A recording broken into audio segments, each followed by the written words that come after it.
Ana navbatdagi eshigimizni ham xudo xolasa o'rnatib oldik. Romitdan qo'yirg'on qaysi qishloq Hasan aka? Tomkuch. Hasan akalar to'niganlar biz ana yo'llarni uylari ham Shamshod akani. Ana shu eshigimizni keltirib o'rnatdik.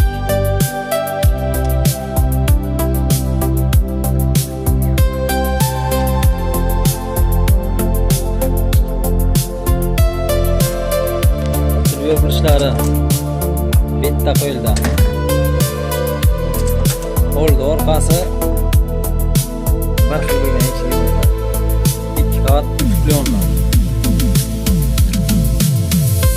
Kerak bo'lsa yana bitta ochiladi.